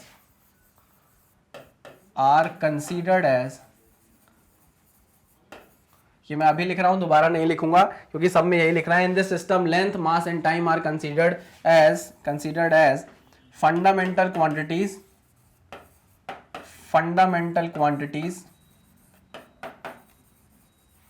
and their base units, and उनको डिफाइन करने के लिए जो यूनिट्स बनाई गई वो क्या बनाई गई मैं ये बता रहा हूं। यानी कि लेंथ को डिफाइन करने के लिए क्या यूनिट बनाई गई, मास को डिफाइन करने के लिए क्या यूनिट बनाई गई और टाइम को डिफाइन करने के लिए क्या यूनिट बनाई गई। कहां पर? ब्रिटिश इंजीनियरिंग सिस्टम में, यानी कि एफपीएस सिस्टम ऑफ यूनिट्स में, है ना। As fundamental quantities and their base units are length के लिए है फुट, ठीक। मास के लिए है एलबी यानी कि पाउंड,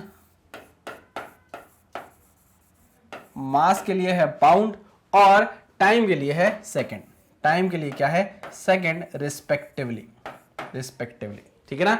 तो हमने अपने एफपीएस सिस्टम में लेंथ, मास और टाइम को अपना फंडामेंटल क्वांटिटी माना और उसको डिफाइन करने के लिए फंडामेंटल यूनिट यानी कि बेस यूनिट बनाई।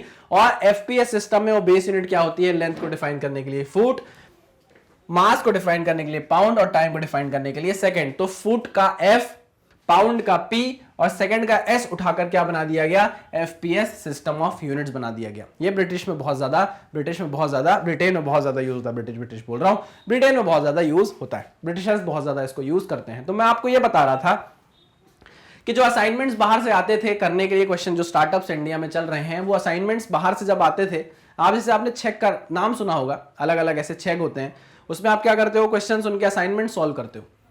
तो जब क्वेश्चन ब्रिटेन से आते हैं आपके पास, तो उन क्वेश्चन को जब आप पढ़ते हो तो वहां मीटर जैसी कोई चीज नहीं होती, लेंथ फुट में होती है, वजन जो होता है वो पाउंड में होता है। तो आपको सब चीजें क्या करनी पड़ती है? कन्वर्ट करके सॉल्व करनी पड़ती है। फिर आप यहां से वापस कन्वर्जन करके उनका असाइनमेंट फुट पाउंड में भेज देते हो, ठीक है ना। तो ये काम होता है एफपीएस सिस्टम ऑफ यूनिट्स में। चलिए, वेरी गुड, आगे बढ़ते हैं। नेक्स्ट देखते हैं। इसको आप बिल्कुल लिख लीजिएगा, साथ साथ लिखते चलिए, नोट्स क्या है फिर प्रॉपर बनेंगे। Second is CGS system, CGS और गॉसियन सिस्टम,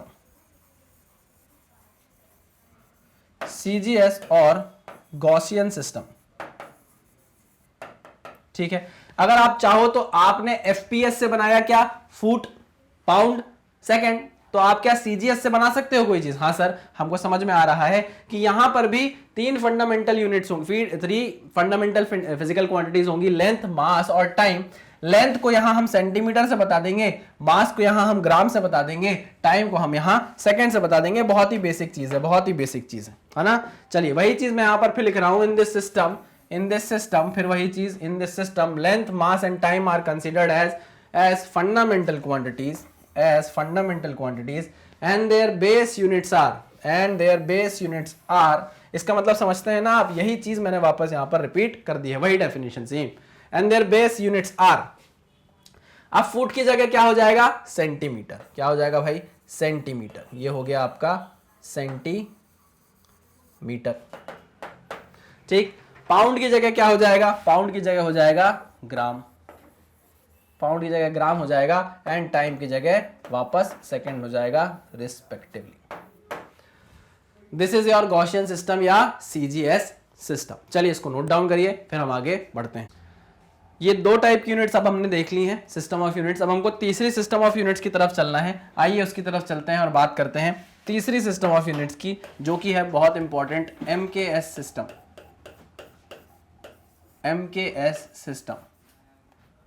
ठीक है, एमकेएस सिस्टम में अब आपने गैस कर लिया होगा, कि एमकेएस किसके लिए बना है, किसका शॉर्ट फॉर्म है। ठीक, आइए बात करते हैं। एमकेएस सिस्टम में आप जो लेंथ अपनी मेजर करोगे, आप जो लेंथ मेजर करोगे उसका डायमेंशन क्या कंसीडर करोगे। डायमेंशन सर अभी हमने पढ़ा नहीं है, होता क्या है, बिल्कुल आप पढ़ोगे, आगे जाके बात करेंगे। लेंथ जो आप नापोगे वो किस में नापोगे, मीटर में नापोगे। किस में नापोगे भाई, मीटर में नापोगे। ठीक, अगर आप मास नापोगे, यहां भी आपकी तीन फंडामेंटल क्वांटिटीज ली गई हैं, लेंथ, मास और टाइम। लेंथ अगर आप नापोगे तो मीटर में नापोगे, मास अगर आप नापोगे तो किस में नापोगे, केजी में नापोगे। और अगर आपको टाइम को मेजर करना है तो टाइम आप किस में मेजर करोगे भाई, सेकंड में मेजर करोगे। तो मीटर का एम, केजी का के और सेकंड का एस उठाकर क्या बना दिया गया है, एमकेएस सिस्टम ऑफ यूनिट्स बना दिया गया है। ठीक, एमकेएस सिस्टम ऑफ यूनिट्स बना दिया गया है। चलिए, इतना कुछ खास नहीं था इसमें जानने के लिए हमारे पास। आगे बढ़ते हैं, फोर्थ सिस्टम ऑफ यूनिट्स की बात करते हैं। फोर्थ सिस्टम ऑफ यूनिट्स की बात करते हैं, जो कि है भाई हमारा, ये बहुत इंपॉर्टेंट है, एसआई यूनिट। एसआई यूनिट, या फिर इसको बोलते हैं international system of units. International system of units, international system of units.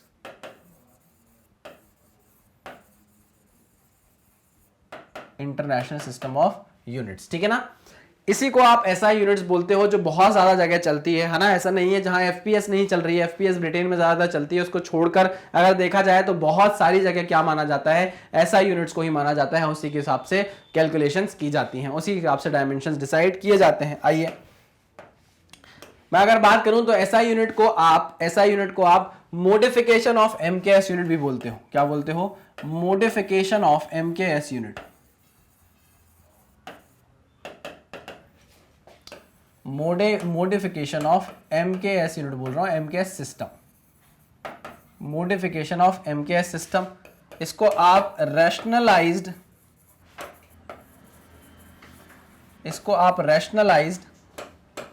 MKS system भी बोलते हो, रैशनलाइज्ड एमकेएस सिस्टम भी बोलते हो।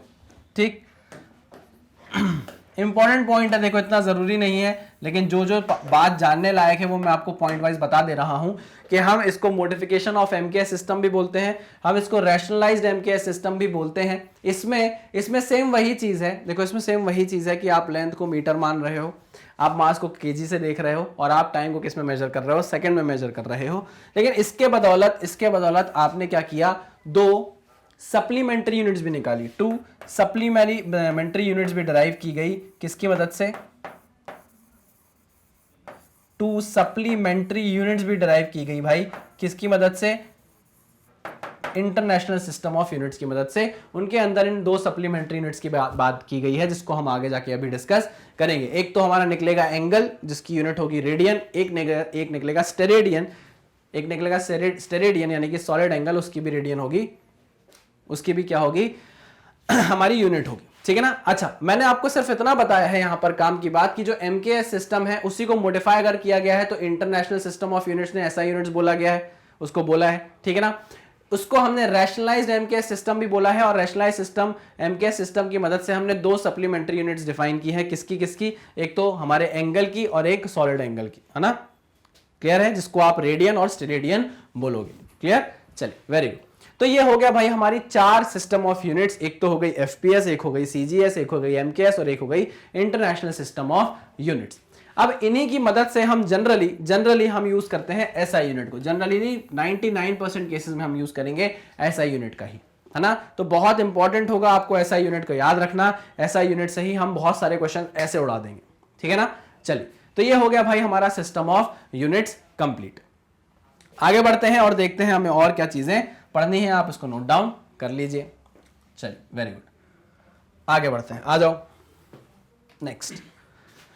नेक्स्ट हमको देखना है क्लासिफिकेशन ऑफ यूनिट्स। अभी तक हमने जो पढ़ा वो क्लासिफिकेशन ऑफ फिजिकल क्वांटिटी था। मैं आपको फिर से याद दिलाना चाहता हूं कि अभी तक हमने जो पढ़ा वो क्लासिफिकेशन ऑफ फिजिकल क्वांटिटी था। अब हम जो स्टार्ट करने जा रहे हैं वो है क्लासिफिकेशन ऑफ यूनिट्स। अब हम यूनिट्स को क्लासिफाई करेंगे। ठीक है, तो चलिए देखिए, जितनी क्वांटिटीज हैं उतनी यूनिट्स होंगी। एक तो हमारी फंडामेंटल क्वांटिटी है, तो हमने उसकी यूनिट्स को फंडामेंटल और बेस यूनिट बोला। एक है हमारी डिराइव्ड यूनिट्स, यानी कि जो डिराइव्ड क्वांटिटीज थी उनको हमने बोला, उनको डिफाइन करने के लिए जो यूनिट्स चाहिए वो डिराइव्ड यूनिट्स।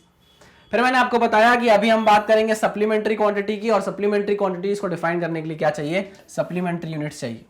ठीक, और दो चीजें हमारी प्रैक्टिकल यूनिट्स और इम्प्रॉपर यूनिट्स निकल कर आएंगी, इसके बारे में भी हम बात करेंगे। ये एक नई चीज है जिसके बारे में आपको जानना जरूरी है, ये सबने देखा होगा, सबने पढ़ा होगा, ठीक, लेकिन ये दो चीजें नहीं है जिसके बारे में हम आगे बात करने वाले हैं। ठीक है, तो आप नोट डाउन कर लीजिए यूनिट्स के क्लासिफिकेशन को, कितने सारे होते हैं, फिर हम आगे बढ़ते हैं।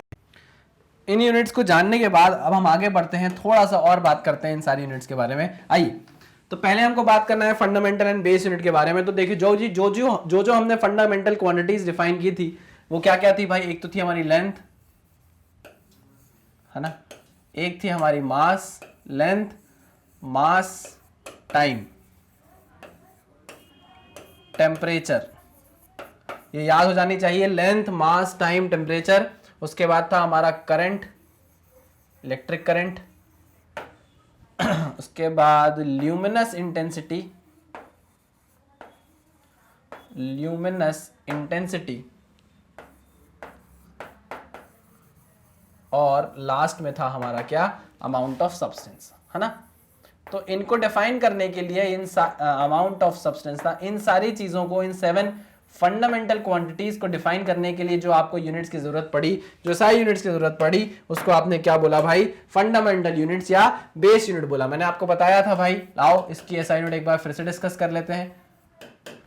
लेंथ की होती है मीटर, ठीक, मास की होती है kilogram,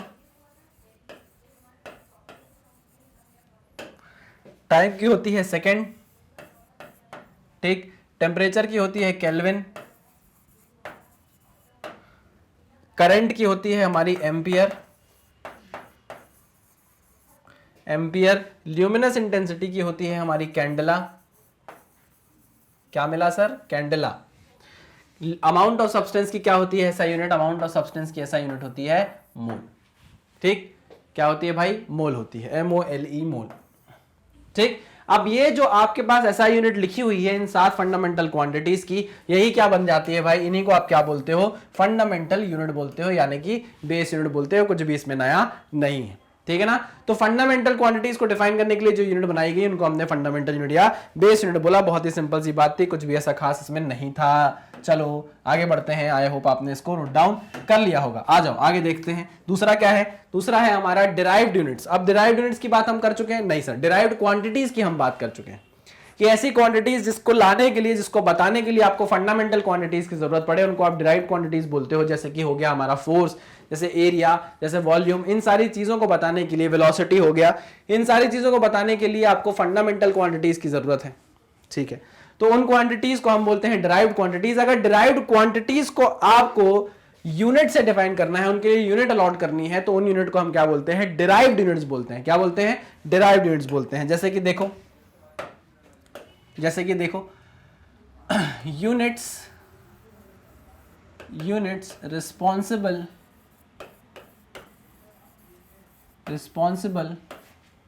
for defining unit responsible to define, oh my god, units responsible to define derived quantities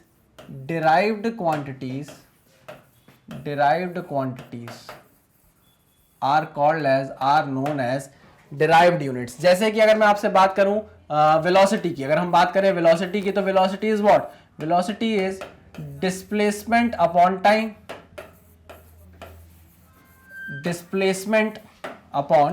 time, हाँ कि ना, हाँ बिल्कुल सही। अगर डिस्प्लेसमेंट की हम बात करें तो डिस्प्लेसमेंट किसी फंडामेंटल क्वांटिटी से डिफाइन हो सकता है, हाँ सर, लेंथ से डिफाइन हो सकता है, तो यूनिट ऑफ डिस्प्लेसमेंट क्या हो जाएगी, इसकी यूनिट क्या हो जाएगी, इसकी ऐसा यूनिट क्या हो जाएगी भाई, मीटर हो जाएगी, हाँ सर हो जाएगी, METRE, metre, divide by time की ऐसा यूनिट आप क्या ले लोगे, टाइम की यूनिट आप ले लोगे क्या, सेकेंड्स। सेकंड्स, तो ये कितना हो गया मीटर पर सेकंड, हो गया कि नहीं हो गया, बिल्कुल हो गया। तो वेलोसिटी आपके पास क्या आ गई भाई, मीटर पर सेकंड में आ गई। तो ये जो आप मीटर पर सेकंड लिखते हो ये एक्चुअल में क्या है, डिराइव्ड यूनिट है। क्या है ये, डिराइव्ड यूनिट है। सिमिलरली आप जब फोर्स की लिखोगे तो force is equal to mass into acceleration करते हो, मास की कुछ यूनिट लेते हो, एक्सेलरेशन की कुछ यूनिट लेते हो, तो आप उससे भी जो यूनिट बनाते हो वो भी एक टाइप की क्या होती है, डिराइव्ड यूनिट होती है। क्लियर। यूनिट्स के नाम आपको ये भी पता होगा कि भाई जैसे एक आपने फोर्स को आप ऐसा यूनिट बोलते हो क्या, न्यूटन। फोर्स की ऐसा यूनिट होती है न्यूटन। न्यूटन का नाम किस पे रखा गया है, जो न्यूटन रखा गया है नाम, वो साइंटिस्ट के नाम से उठाकर रख दिया गया है। जैसे फ्रीक्वेंसी एक ऐसा यूनिट है हर्ट्ज, तो हर्ट्ज भी क्या था भाई, हमारे साइंटिस्ट थे तो उनके नाम पर रख दिया गया। तो कई ऐसी क्वांटिटीज भी आपको मिलेंगी जिनकी जो यूनिट्स होंगी वो किनके नाम पर बना दी गई होंगी, साइंटिस्ट के नाम पर ही बना दी गई होंगी। ठीक है ना। चलिए, तो यहां पर हमने ये जान लिया कि डिराइव्ड यूनिट्स वो यूनिट्स होंगी जिनकी जरूरत पड़ेगी आपको डिराइव्ड क्वांटिटीज को बताने के लिए, है ना। ये देखिए ऐसे हम इसकी यूनिट निकालते हैं, ये है आपकी आंखों के सामने। ठीक, चलिए वेरी गुड, इसको भी आप नोट डाउन कर लीजिए, फिर हम आगे बढ़ेंगे। आ जाओ, चलो भाई आगे बढ़ते हैं। अरे मिटो भाई, मिट क्यों नहीं रहे हो, मिट गए। आइए अब बात करते हैं जरा सप्लीमेंट्री यूनिट्स की। ये देखिए ये काम की चीज आ गई है, थोड़ा इसके बारे में बात करेंगे, सप्लीमेंट्री यूनिट्स के बारे में बात करेंगे। तो सप्लीमेंट्री यूनिट्स कहां से निकल कर आई थी, हमने बात की थी, हमने पढ़ा था एमकेएस सिस्टम, उसके बाद हमने पढ़ा इंटरनेशनल सिस्टम ऑफ यूनिट्स, जिसको हमने रैशनलाइज्ड एमकेएस सिस्टम बोला। रैशनलाइज्ड एमकेएस सिस्टम ने हमको दो सप्लीमेंट्री यूनिट्स दी। तो सप्लीमेंट्री यूनिट्स जानने से पहले हम जरा देख लेते हैं सप्लीमेंट्री क्वांटिटी के बारे में, है ना, कि पहले क्वांटिटी आई होगी फिर तो उसको डिफाइन करने के लिए यूनिट आई होगी। हाँ ठीक है, बिल्कुल बिल्कुल बिल्कुल। तो चलिए सप्लीमेंट्री यूनिट्स देख लेते हैं पहले। सप्लीमेंट्री यूनिट्स,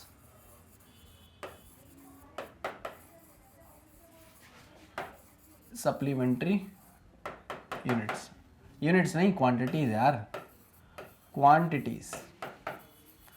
तो अगर सप्लीमेंट्री क्वांटिटीज की मैं आपसे बात करूं तो देखो वो दो ही हैं, क्योंकि सप्लीमेंट्री यूनिट्स भी हमको दो ही बात करनी है। तो आइए जरा उसके बारे में देखते हैं। पहली क्वांटिटी जो है सप्लीमेंट्री क्वांटिटी, उसको आपने बोला है एंगल। क्या बोला है आपने, एंगल। और जो दूसरी सप्लीमेंट्री क्वांटिटी है उसको आपने बोला है सॉलिड एंगल। ठीक, सॉलिड एंगल के बारे में हम बिल्कुल बात करेंगे, पहले हम बात कर लेते हैं एंगल के बारे में। ठीक, हम सबको पता है, सॉलिड एंगल दूर लिख दूं थोड़ा ताकि हम एंगल इधर समझ ले, सॉलिड एंगल इधर समझ ले। आ जाओ, सॉलिड एंगल। चलिए वेरी गुड, एंगल की बात करते हैं। एंगल क्या होता था, याद करो। अगर एंगल आपको देखना है तो आप क्या करते थे भाई, एक अगर ये लाइन है, एक अगर ये लाइन है, इनके बीच का एंगल आप क्या बोलते थे, ये है angle theta between the lines. हाँ कि ना, कि अगर आप किसी सर्कुलर पाथ में चल रहे हो, ऐसे करके ऐसे सर्कुलर पाथ में चल रहे हो और आपने पॉइंट ए से स्टार्ट किया और पॉइंट बी पर आप पहुंच गए, तो आप पॉइंट ए से पॉइंट बी तक पहुंचने के लिए सेंटर अगर मान लो ओ है, तो इस सेंटर पर कुछ एंगल सबटेंड करोगे और उस एंगल को ही हमने थीटा बोला है। उसी एंगल को हमने क्या बोला है, थीटा बोला है।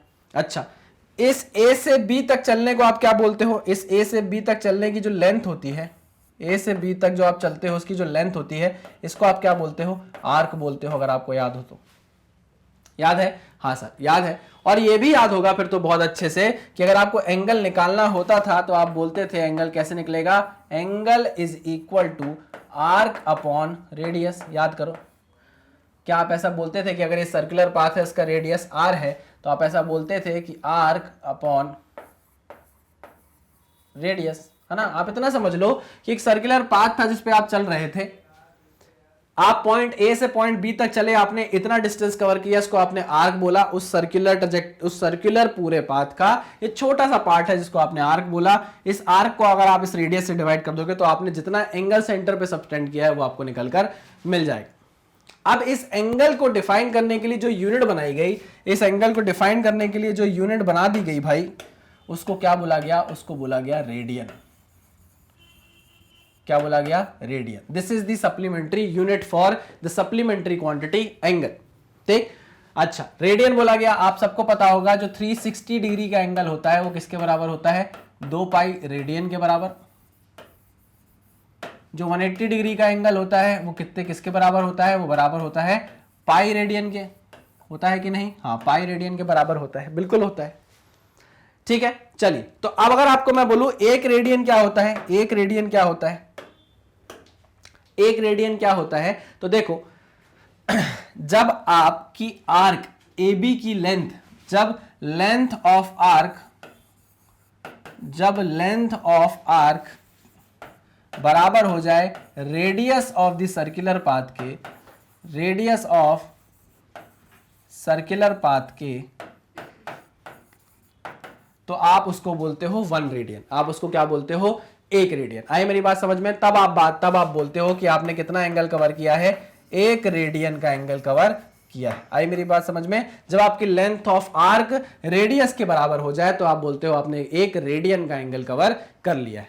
ठीक है ना? So this is the angle supplementary quantity and this is the unit for the supplementary quantity angle radian. ठीक है? क्लियर? Very good. चलिए, तो हमने बात कर ली भाई एंगल की। अब जरा सॉलिड एंगल के बारे में बात कर लेते हैं। तो चलो आप इसको नोट डाउन करो, फिर जरा सॉलिड एंगल की बात करते हैं। चलिए, ये बात हो गई हमारी रेडियन की। रेडियन सप्लीमेंट्री यूनिट है हमारी सप्लीमेंट्री क्वांटिटी एंगल के लिए। अच्छा, इसका सिंबल क्या होता है रेडियन का? तो भाई ऐसे लिखा जाता है RAD, है ना? ये इसका सिंबल है। ठीक है ना? ये यूनिट है, ये सिंबल है, ये सप्लीमेंट्री क्वांटिटी। चलिए, वेरी गुड। आगे बढ़ते हैं, सॉलिड एंगल की बात करते हैं। मैं इसको करता हूं रब और हम बढ़ते हैं सॉलिड एंगल की तरफ। देखो, ये थोड़ा सा ना टफ पड़ता है सॉलिड एंगल समझना, तो मैं कोशिश करूंगा कि आपको बहुत आसानी से समझ में आ जाए। आइए सॉलिड एंगल की बात करेंगे। तो मान लो ये कोई कोन है। ठीक, ये कोई कोन है और कोन के यहाँ पे एंड सेंटर पे, ये पॉइंट O पे जो एंगल आया है, सबटेंड हुआ है, इस एंगल को आप सॉलिड एंगल बोलते हो। इसी एंगल को आप क्या बोलते हो? सॉलिड एंगल बोलते हो। ठीक, अभी मैं आपको दिखाता हूं, शायद आपको इमेजिन कर पाओ आप। देखो, अगर मान लो ये पेपर है, इस पेपर का मैं एक कोन बना लेता हूं। ठीक, ये मैं कोन बना रहा हूं। ये मैंने कोन बना लिया। अब आप देखो, कैमरे के एंगल से आपको अगर दिख रहा हो तो इसके सेंटर अंदर देखो आप। अगर आप अंदर ऑब्जर्व करोगे तो जो एंगल बन रहा है, ये जो एंगल बन रहा है, इस एंगल को ही आप क्या बोलते हो? सॉलिड एंगल बोलते हो। ठीक, मान लो ये रूम है, इस रूम के 4 कोने, 1 2 3 4, और इस रूम का एक सेंटर भी होगा कि नहीं होगा? तो अगर मैं क्या बोल दूं भाई कि चारों कोनों से उठाकर मैं लाइन लाकर जोड़ दूं ऐसे, तो यहां पर एक एंगल बन जाएगा जो पूरे चारों पॉइंट्स मिलकर सेंटर पर सबटेंड कर रहे होंगे। तो उस एंगल को भी मैं क्या बोल दूंगा? सॉलिड एंगल बोल दूंगा। एक समझाने का तरीका है, समझाने का नजरिया है। जो हम कोन इसमें हम कुछ भर के खाते थे ना, उसी को अगर आप डीप करके देखोगे तो आपको क्या दिखेगा? सॉलिड एंगल दिखेगा। अगर आपको ये भी नहीं समझ में आया तो आपको मैं एकदम प्रैक्टिकल चीज बता सकता हूं जिससे आप सॉलिड एंगल देख पाओगे अपने हाथ में। अगर आपको सॉलिड एंगल अपने हाथों में देखना है, ऑब्जर्व करना है, तो आपने सबने बटर स्कॉच कोन और ये जो कोन मिलते हैं ना आइसक्रीम के, हम खाते हैं, थोड़े से महंगे से होते हैं, 25 30 40 50 रुपए के कॉर्नेटो के कोन आते हैं। तो आप जब कोन खाते हो, कोन में आइसक्रीम खत्म हो जाती है, नीचे क्या बचता है? नीचे बचता है चॉकलेट, जिसके लिए आप आइसक्रीम को पूरा खाना चाहते हो। तो वो जो चॉकलेट आखिरी में बचती है नीचे के साइड, है ना? कोन खा जाओगे, लास्ट में जो चॉकलेट नीचे के साइड बचेगी उसको निकालना, वो जो दिखेगी आपको, वही एक सॉलिड एंगल होगा। वैसा ही आपका एक सॉलिड एंगल आपको दिखता है। आई मेरी बात समझ में? चलिए, ध्यान से देखिएगा। अगली बार जब आप कभी आइसक्रीम खाएंगे तो नीचे जो यहां पर चॉकलेट बच जाएगी, ये जो चॉकलेट नीचे बच जाएगी, इसको आप निकाल कर देखना, यही आपका सॉलिड एंगल होगा। ठीक, हाँ सर, ठीक, वेरी गुड। तो सॉलिड एंगल जो है वो है हमारी सप्लीमेंट्री क्वांटिटी, और सॉलिड एंगल को डिफाइन करने के लिए जिस यूनिट की हमको जरूरत पड़ती है वो यूनिट होती है स्टेरेडियन। ठीक है ना? यूनिट होती है स्टेरेडियन, और इसको शॉर्ट फॉर्म में कैसा लिखा जाता है? SR। कैसे लिखा जाता है? SR। ठीक है ना? तो एंगल की हो गई रेडियन, लिखा जाता है RAD। सॉलिड एंगल की हो गई स्टेरेडियन, लिखा जाता है SR। क्लियर है? पक्की बात? हाँ सर, पक्की बात। तो ये हो गया भाई हमारा स्टेरेडियन यानी कि सॉलिड एंगल यानी कि सप्लीमेंट्री क्वांटिटी। चलिए आगे बढ़ते हैं और बात करते हैं हमको और क्या देखना है। चलिए, प्रैक्टिकल यूनिट्स भाई, प्रैक्टिकल यूनिट्स। ये जो प्रैक्टिकल यूनिट्स होती है, ये क्या होती है? देखो, ये आपके शायद आपको एनसीईआरटी में मिले या आपको कहीं और ना मिले, लेकिन हमको इस बारे में थोड़ा सा नॉलेज होना चाहिए। What is practical unit? देखो, हमने लेंथ को नापने के लिए एमकेएस सिस्टम में बोला कि लेंथ को हम नापेंगे और उसको यूनिट, कौन सी यूनिट डिफाइन करेगी? मीटर डिफाइन करेगी। लेकिन अगर मैं आपसे बोलूं कि अर्थ की दूरी सन से कितनी है, तो वो तो बहुत ज्यादा मीटर्स में आएगी। नहीं, बहुत ज्यादा मीटर्स में आएंगी। ये मीटर, इतनी ज्यादा यूनिट हर बार मीटर में लिखना पॉसिबल नहीं होता, कैलकुलेशन में करना पॉसिबल नहीं होता, क्योंकि जब आप स्पेस में लगाते हो अपनी फिजिक्स को तो इतने बड़े बड़े नंबर को बार बार यूज करने की कोई जरूरत नहीं है। तो हम जब देख रहे हैं कि भाई हमको हमेशा सन की अर्थ से दूरी चाहिए, सन की मून से दूरी चाहिए, सन की दूसरे प्लैनेट से दूरी चाहिए, तो सबकी दूरियां बहुत ज्यादा मीटर्स में आएंगी। तो इतने बड़े नंबर को लिखने की बजाय हम क्यों ना एक छोटा नंबर बना ले। तो हमने बोला भाई, जैसे प्रैक्टिकल यूनिट्स की मैं बात करूं, हमने बोल दिया कि हम आज से बोलेंगे क्या, हम आज से बोलेंगे लाइट ईयर। लाइट ईयर की हम एक यूनिट यूज करेंगे। अच्छा, आपने नाम सुना होगा लाइट ईयर। ये लाइट ईयर क्या होगी भाई? तो ये लाइट ईयर होगी एक ऐसी यूनिट जो बहुत बड़ी यूनिट को छोटा कर देगी, बहुत बड़ी यूनिट को छोटा कर देगी। भले ही ये एफपीएस सिस्टम में ना आए, भले ही ये सीजीएस सिस्टम में ना आए, भले ही ये एमकेएस सिस्टम में ना आए, लेकिन ये जो है ये एक प्रैक्टिकल यूनिट बनेगी और इसकी कैटेगरी हम अलग से बना देंगे। अच्छा ठीक है, नापेगी क्या? नापेगी वही दूरी। अच्छा आ जाओ, अगर लाइट ईयर की मैं बात करूं तो शायद आपको पता होगा जो लाइट ईयर होता है भाई, लाइट ईयर जो होता है, ये इतना लाल काला पीला नीला क्यों हो रहा है? जो लाइट ईयर होता है वो होता है किसके बराबर? 9.461 into 10 to the power 15 metres के बराबर। अब आप खुद बताओ कि एक लाइट ईयर किसके बराबर है? देखो कितनी बड़ी यूनिट है, कितनी छोटा कर दिया आपने इतनी बड़ी वैल्यू को सिर्फ एक लाइट ईयर बोल के। तो एक लाइट ईयर किसके बराबर है? 9.461 इंटू 10 टू द पावर 15, मतलब 10 0 0 0 0 0 0 0 0 करके 15 जीरो आपको लगाने हैं, इससे मल्टीप्लाई करना है, तब जाके आपका एक लाइट ईयर बनेगा। तो बार बार अगर आप कैलकुलेशन इससे कर रहे हो तो आपकी कैलकुलेशन कितनी भयंकर बड़ी होगी। लेकिन अगर आप उसको छोटा करके एक लाइट ईयर बोल दोगे तो एक लाइट ईयर से आपकी कैलकुलेशन कितनी छोटी हो जाएगी, कितनी कंसाइज हो जाएगी, कितनी बेहतरीन हो जाएगी। ठीक है, लेकिन ये जो लाइट ईयर का यूनिट है, ये लाइट ईयर की यूनिट ना हम एमकेएस में डालते हैं, ना सीजीएस में डालते हैं, ना एफपीएस में डालते हैं। इसको हमने प्रैक्टिकल यूनिट बना के दूसरी यूनिट में डाल दिया है, जिसको हमने प्रैक्टिकल यूनिट बोला। ठीक, वैसे अगर हम बात करें माइल की, 1 माइल ऑलमोस्ट शायद 1.6 किलोमीटर के बराबर होता है। एक बार देख लेना, 1 माइल किसके बराबर है? 1.6 किलोमीटर के बराबर है ना। तो अब ये जो माइल है ये कहीं नहीं आएगा, ये ना एमकेएस में आएगा, ये ना हमारे एफपीएस में आएगा, ना सीजीएस में आएगा। लेकिन हमने क्या किया है, इसको एक प्रैक्टिकल यूनिट बना लिया है कि हम अपनी बड़ी कैलकुलेशन को, बड़ी यूनिट को थोड़ा छोटा करके छोटे फॉर्म में लिख सकें। तो इनको हमने क्या बोला? प्रैक्टिकल यूनिट्स बोला। आई मेरी बात समझ में? बहुत ही आसान तरीका था, बहुत ही आसान कॉन्सेप्ट था, कोई भी ऐसी बड़ी बात नहीं थी। आई होप आपको समझ में आ गया होगा। चलिए आगे बात करते हैं, आगे बढ़ते हैं।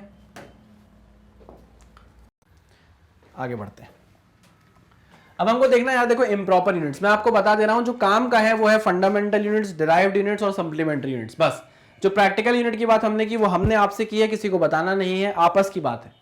अब जो इम्प्रॉपर यूनिट्स की हम बात करने वाले हैं ये भी आपस की बात है, ये भी देखो समझने के ऊपर है, समझाने के ऊपर है, इसलिए मैं आपको बता रहा हूं। वैसे जो काम की चीज थी वो हम ऑलरेडी पढ़ चुके हैं। आइए इम्प्रॉपर यूनिट्स की बात करते हैं। देखो इम्प्रॉपर यूनिट्स वो है जो एक्चुअल में तो सही नहीं है, लेकिन हाँ हम उसको काम चलाओ तरीके से यूज कर लेते हैं।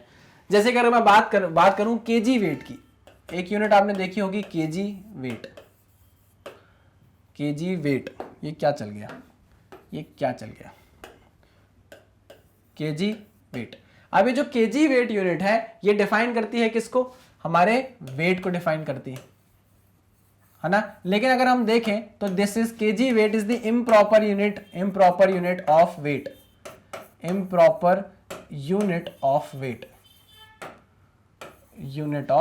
वेट, सही यूनिट नहीं है ये वेट को नापने की। अगर हम बोले तो वेट एक टाइप का फोर्स होता है, वेट टाइप का क्या होता है? फोर्स होता है। तो वेट को नापने के लिए अगर आप फोर्स का यूज करो, फोर्स की ऐसा यूनिट का यूज करो तो वो होती है क्या? न्यूटन होती है, मेजर करने के लिए वेट को।